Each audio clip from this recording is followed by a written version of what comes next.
pass the SAVE Act, I'm not sure we make it. I'm not sure we make it. The SAVE Act is still out there. Donald Trump is saying, he likes Paxton's idea, which I think is the best thing that Donald Trump has done with Congress in a long time. I mean, he is actually really saying it out loud to the American people.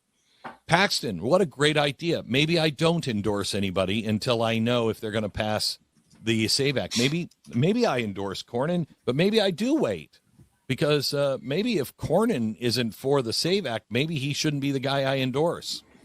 Can you unpack why not passing the SAVE Act would be the death of the republic just a little bit more?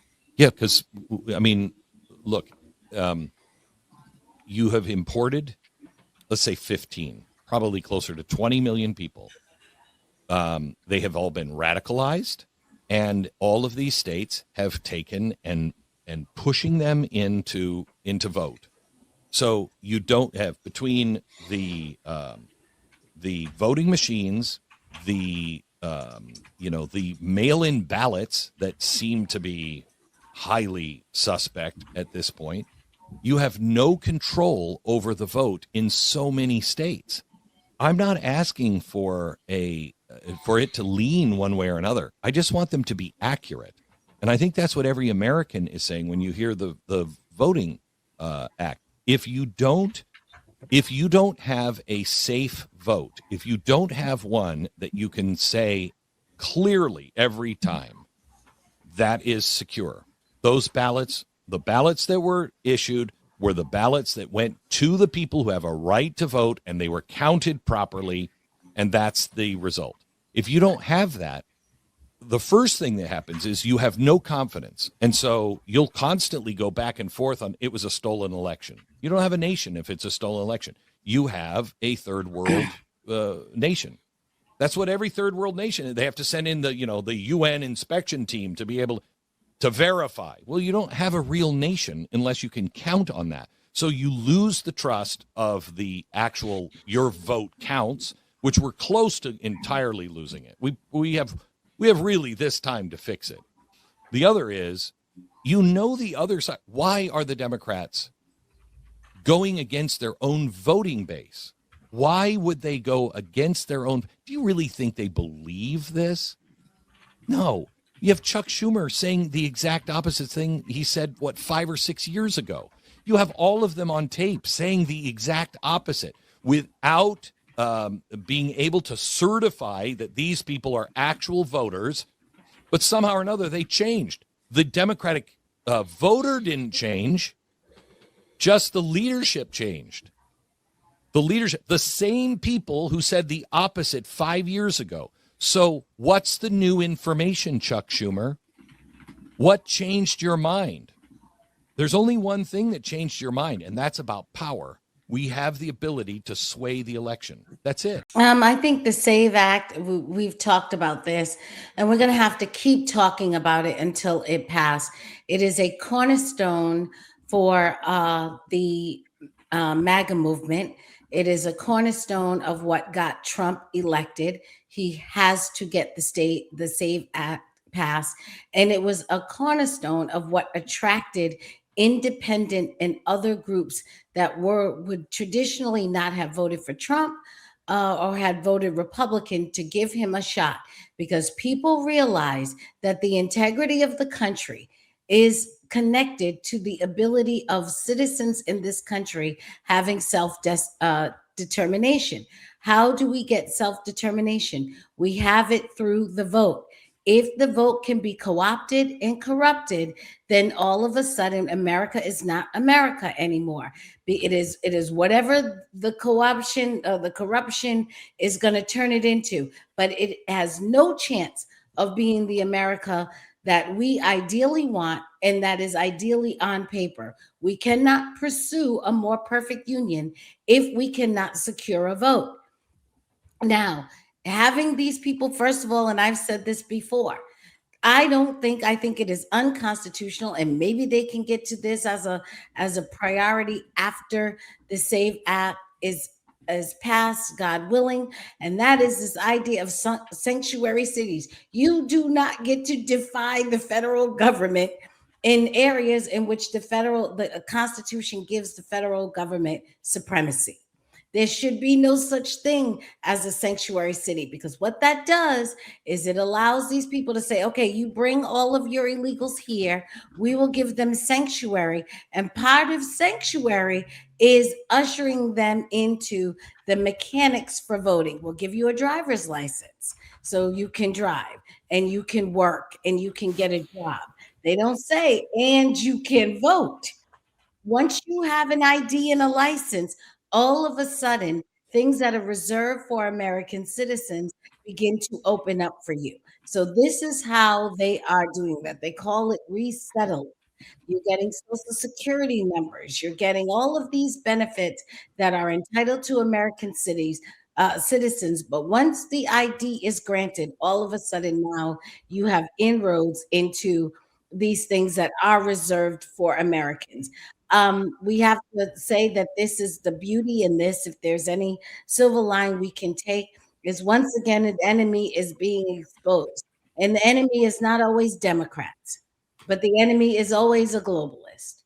And we see that many Republicans, John Thune and the like, who are doing everything they can do to slow and to stop the passage of the SAVE Act, basically is an admission of the fact that they do not want America. We want America. The people want America. Leadership does not. These people in leaderships, rhinos, dinos, whatever you want to call them, and I'm sure they are, have no interest in preserving a constitutional republic. We want that. They don't. And we have to understand, we have to hold them, because the one thing they are is weak.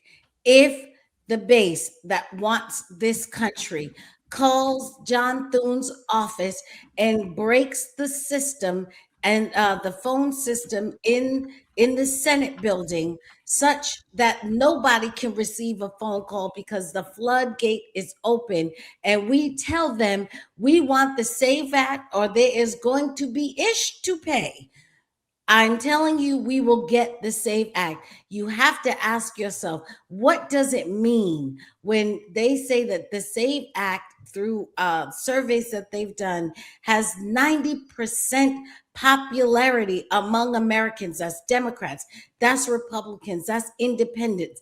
And the people you elected to represent you look you in your face. They play in your face and say, I know you want it, and I'm refusing to give it to you. That's not your leader anymore.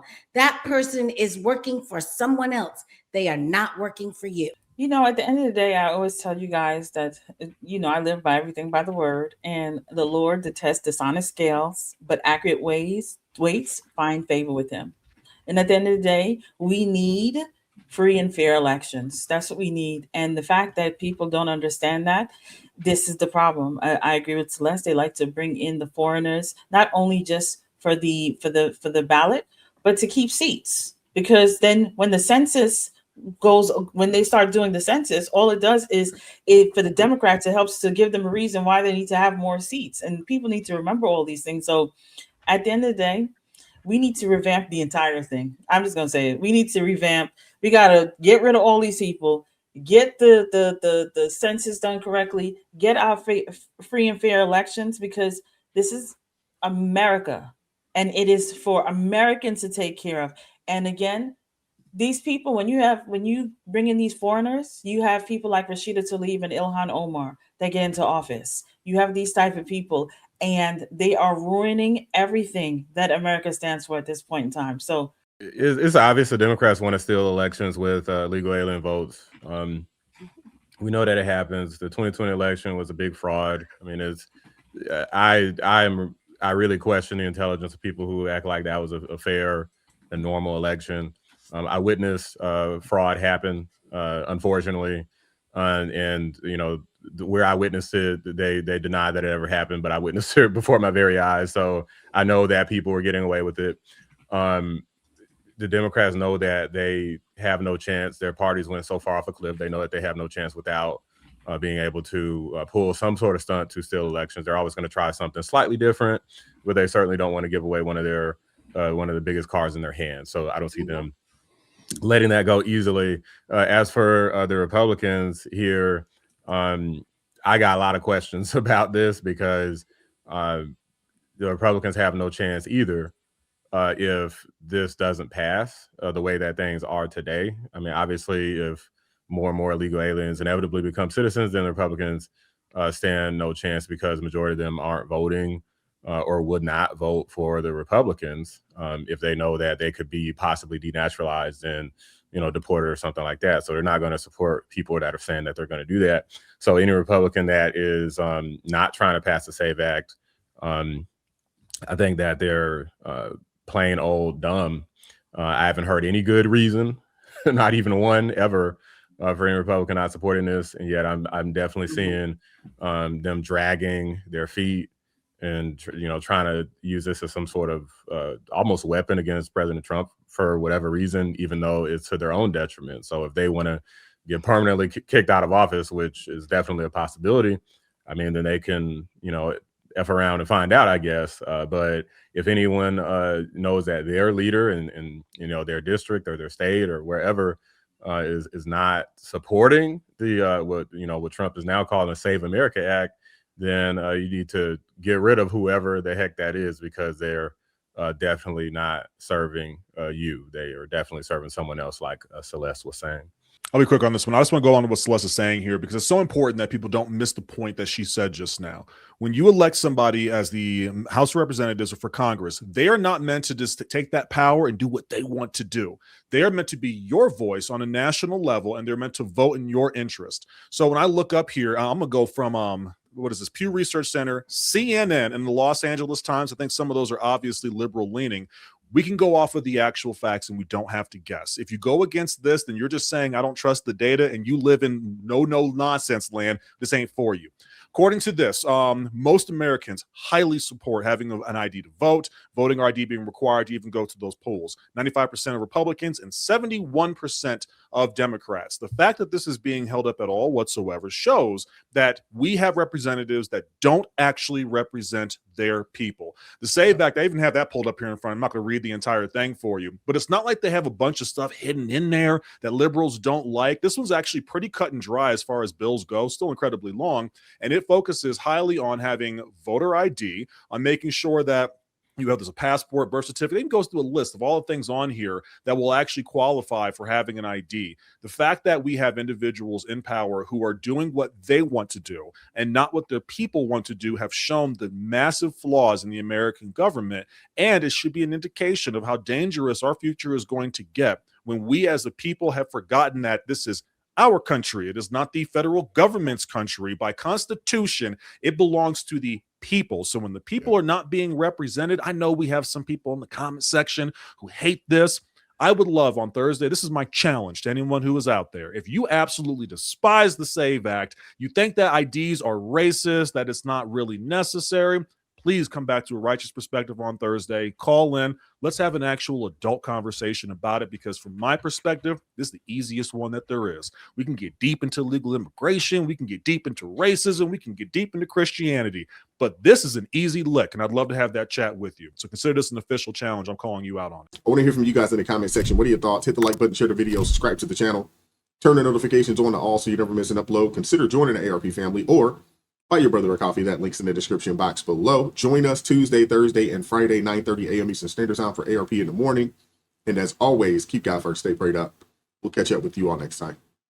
Peace. It is God who arms me with strength. Yeah, I'm battle ready. He trains my hands for battle. My heart stays steady. But thanks be to God, He gives us the victory. Through my Lord Jesus Christ, fear can't live in me. I was down to the dirt, red clay on my shoes, old pain in my shirt, oh so bruised. In the Lord hit my chest, kicked death from my breath, put power in my step.